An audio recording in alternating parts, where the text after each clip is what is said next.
Okay, hello Timothy, welcome back to some Hoi 4. Now you may or may not remember back on this channel we did a video where we played the WW1 mod and tried to win with some World War II tactics. Video did pretty well, people seem to like the concept, so why not try to win World War II now with World War I tactics. Now last time I think we did it as Germany, but this time I want to play someone different. We've been playing a lot of Germany games recently, obviously because they got their new update, so let's switch it up. I think if we're talking real trench warfare, static, defend, hold the line, let them grind on you, 10 trillion people die, it's gotta be the Soviet Union, right? Now the Eastern Front during World War I was pretty static at certain points, but did develop pretty quickly into maneuver warfare. Sadly for me, I haven't learned a single thing. Now this challenge could pretty much easily be defined by simply having just lines and lines of infantry, and then it would just be a boring infantry only game. Of course there were plenty of developments throughout the war as it went on where things got a little bit better, a little bit modern, and we weren't charging cavalry into machine guns. So there's plenty of tech in Hoi 4 we can take advantage of. And that's right, boys. Finally, somebody will use the armored car. I have no idea how I'm going to put these bad boys to use, but we will find a way today. Obviously, our army is going to be pretty limited. But like I said, there were things that did make their way through World War I that we could put into use. Specifically, a few of the older tank variants. Now, realistically, these probably aren't going to be too useful for us, but we could maybe see some use later on. For the most part, though, we're probably just going to have to hold off the Germans. Another thing is air power. Usually this is going to be make or break your Hoi 4 game, but that wasn't how it went back in the day. But the way I'm playing today, I don't really see a way I can actually fairly use fighters or CAS in this game. Sure, we could just use old models, but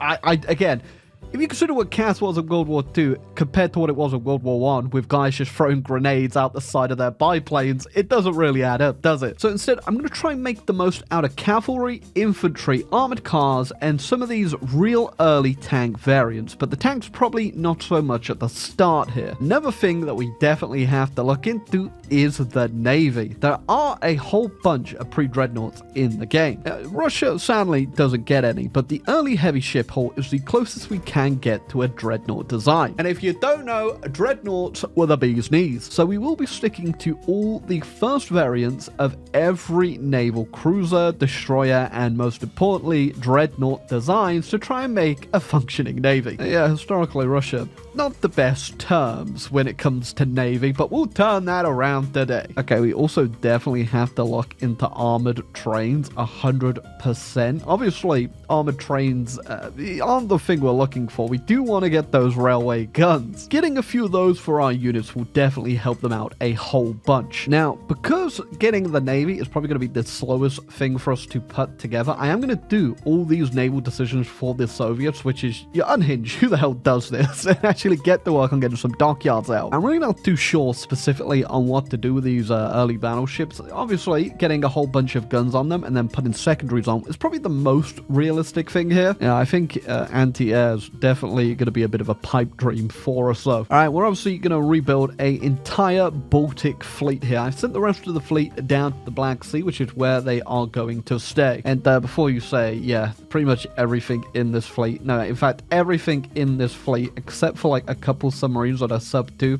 well, they're all from World War I. Yeah, we're going to start getting these battleships out. I think we might go for like 3 or 4 of them. And then we're also going to have to work on our armored cruisers and destroyers. Now, for the destroyers, we're going to take a little, look at what the Japanese did that really messed us up and get inventing the torpedo boat. Now, the Japanese torpedo boat, I'm assuming, lived rent-free in a lot of Russians' minds back then. And then our light cruisers are just going to be a normal light cruiser, essentially. We're just going to put all the light batteries on there. Not going to bother putting armor on them, but I do want to make heavy armored cruisers. That was a big thing back in the day, and that will come after these. But yeah, this is a lot of dockyards we're going to be needing, so we can't stretch ourselves too thin here, especially because there is a lot more stuff that we need to be preparing. Okay, so if you don't know how these work up here, if you expand the Red Fleet and do each one of these, for every one you do, you get yourself 1 dockyard from this focus, which, yeah, you get 6 dockyards overall and building slots, which is, it's decent enough. It's hard to get a lot of dockyards at the start because you're pretty limited, and I don't want to waste my civs building them. So that will get us another 6 dockyards. We will have to build a whole bunch more, but I'm going to wait until I can get up to war economy first. All right, next up, we're going to have to look into armored cars, aren't they? I don't know what to do with these damn things. Sorry, I wrote that completely wrong. That gave us 9 dockyards right there, so that is really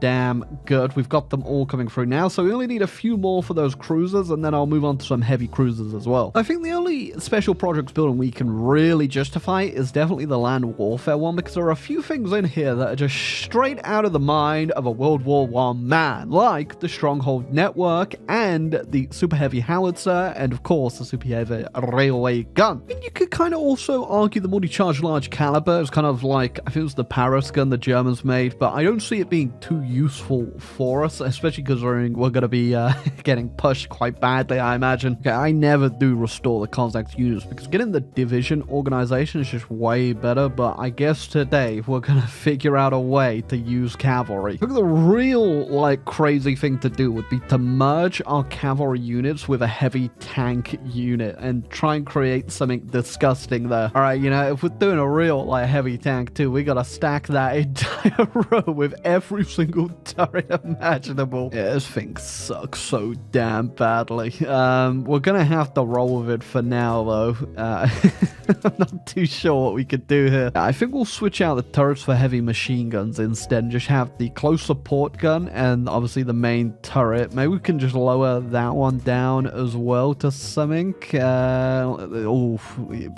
breakthrough at all.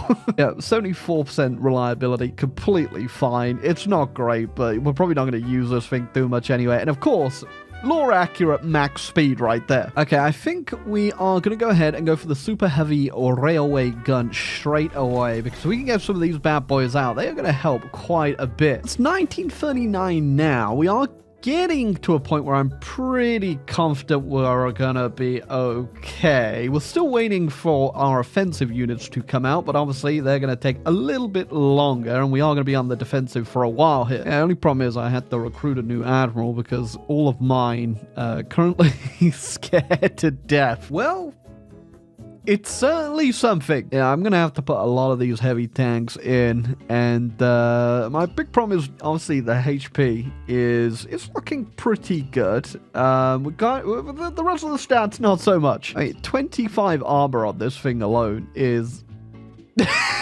pretty laughable. Yeah, not so much a tank as much as a bit of sheet metal that moves. Okay, we're pretty much set up currently. I'm just going to quickly invade Finland and get a full capitulation on them and demand Bessarabia, and then the Germans will probably be in on us. And so hopefully we can actually take Finland, but with the power of my super heavy railway gun. There it is. Look at it go. Okay, Finland dealt with. Now we're going to get this other army to hold our secondary defense on the river. Yeah, I think our time is up. The Germans are coming in. Okay, here comes the party. Ain't no way that they are going to make it past my impenetrable line of defense. Of course, my railway cannons that have all stacked up in the same place. Where are you guys going? Okay, so this is where we've ended up holding. It's gone pretty well so far. I mean, some of the where the AI takes the railway cannons I've noticed is a little bit sus. But casualties wise, 215k right now, and we have inflicted 1.7 million, so we're holding pretty damn good. Now I haven't taken the fleet out for a spin yet, but I do really want to go see if I can go find the German Navy. But yeah, just holding isn't going to be everything we need to do here. It's definitely going to weaken the Germans because their economy is slowly going to start collapsing now, but we do need to think about making a breakthrough back. It's definitely easier said than done when this is our current offensive unit. Oh, okay. My fleet has just gone ahead and spotted something over there. Let's see if we can actually manage to engage it. Whatever it was has gotten away. I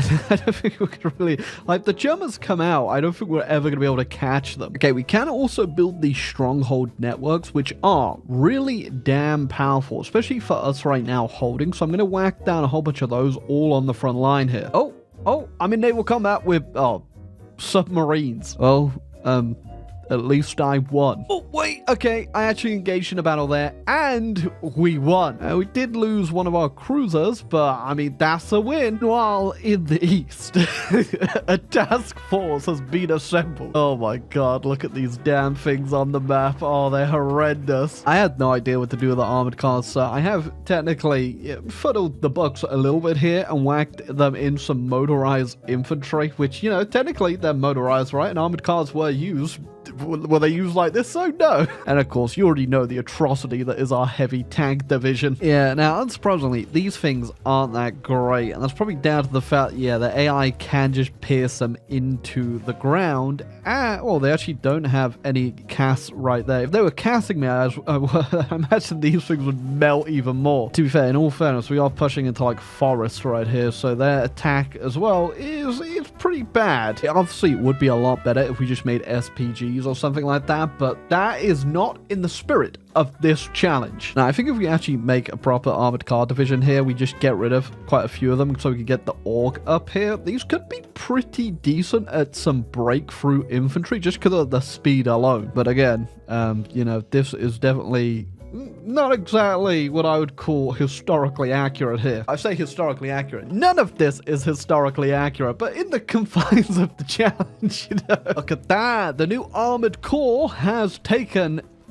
a province. Germans made another breakthrough over in Minsk over here, and you know, I gotta hand it to them. They took quite a few provinces in return for 2 million casualties. All I'm saying is if Hoi 4 had mustard gas right now, I'd be using it very liberally. Was the heavy tank strat, which I guess is not really a heavy tank strat, it's just a tank strat because they have World War I tank. It went really well. So well, in fact, that we lost way more land than the one province we took with those tanks. We've decided to have a rethink on those tanks and instead turn them into something called an SPG. Now, they are still the interwar chassis, but they come with a bit more of a punch. Okay, the SPG's working. Found a use for the armored cars, by the way. As soon as I make a breakthrough, just launch them in, break on through, get as far as they can, and let's just say it's a mission they probably won't be returning from. Okay, boys, we're going over the top. I am willing to sacrifice tens of thousands of small villages worth of people for a single kilometer of land. I got the SPGs going this way. I can't really be bothered to micro them, and it's really not working too well, I won't lie. They're doing a lot more damage and they are a bit better now, but they still suck completely. And we are just gonna brute force this across. Okay, we've got a rapid collapse over in the Baltics over here, which is exactly what I wanted. I'm gonna go back to microing now and see if we can clean this up. Let's go, my little armored car, my pretty fly. Okay, you know what? How about we just make 24 of these armored car divisions, stack them up, and try and make a massive breakthrough to Germany. I'm gonna need a few more guns though. Oh god, I think I was on like 500k casualties before doing that, but to 2.3 million now, but you know, was it worth it? Yeah, I just realized Japan is apparently actually a war me. I'm not even too sure how that happened. I'm probably from the Danish uprising because I completely forgot to declare on them, so I'm just gonna go ahead. Actually, we could put our navy to use over there. Okay, the breakthrough is happening. The armored cars have been put out and they are going. Okay, yeah, they're actually they're actually going a bit too fast. Don't wait for a damn second. I'm getting invaded by Iran. Okay, well, aside from this Iran invasion, I think we've pretty much won this. Actually, hold on. When did they just... when did this happen? I mean, to be fair, at this point, I probably could have made, like, some crappy interwar, like, CAS bombers that do a lot more than nothing, essentially. But, you know, I've just been having too much fun with the mass infantry, cavalry, armored cars, heavy interwar tank meme. Because, yes, if you didn't know, I still do have the cavalry as the infantry in these tanks. Oh, Berlin has fallen. I mean, we haven't even liberated you know, all the land over here yet, but we've somehow made it to Berlin. Push has been disgustingly expensive. I mean, we're always in the negative with guns. I am keeping kind of positive though. I'm making 1,500 a day, but it is expensive in terms of manpower. It's costing a lot. Oh, well, I've sunk part of the Japanese fleet in the Baltic. Okay, now before we get too ahead of ourselves here, I'm sending the Russian fleet out east. this didn't go well last time, so hopefully this time it'll do all right. Oh, I guess that is all she wrote for the Germans. Oh, we actually engaged the Japanese fleet, and, well, we got some destroyers. Oh, hold on a second. Okay, we are absolutely destroying them. I mean, in all fairness, the AI doesn't death stack their navy like I'm doing, which means we can do a lot more damage, and our capital ships did just get absolutely bad at there, but of course, the destroyers and cruisers just didn't wipe everything. Oh, there goes the capitulation of the Axis. I don't think I'm going to bother doing one on Japan. I just can't be bothered naval invading World War I style. Okay, well, that is definitely where we're going to be leaving off there. Apparently, the Portuguese just declared on me as well, and I'm not entirely sure why. So I think we are most certainly done today. Yeah, if I could be bothered, I would go ahead and show, you know, Gallipoli could be done in Japan if I really wanted to here. But after smashing their navy with the greatest navy of last century, I think it's safe to say we leave it off here. Plus, it was a pretty fun game. I mean, sure, we may have bent and broke the rules a little bit, but for the most part, it was actually just all inter-war equipment. I mean, to be fair, SPGs, you know, even with the basic chassis, all that matters is that you get that heavy howitzer on it, which, yeah, it did a lot of damage, even if it was, you know, a completely horrendous division. I mean, the cavalry, the cavalry with the heavy SPGs, you know, it's one hell of a unit. And then, of course, we also have our armored cars. Where are they? Here you go. They certainly went real fast. Didn't really do too much bar that. But that is where we are leaving off this challenge. It has been completed. Of course, you know, it's only a hypothetical challenge. It's not anything serious. So if you think some things could be different or do better, you know, keep it to yourself. How about you go do it yourself? And then you can come back and tell me how you did it. And if it went better or worse than I did it. But I had a lot of fun. And if you enjoyed the video, leave a like, subscribe down below, and let me know if there's any more wacky little challenges you want to see me do.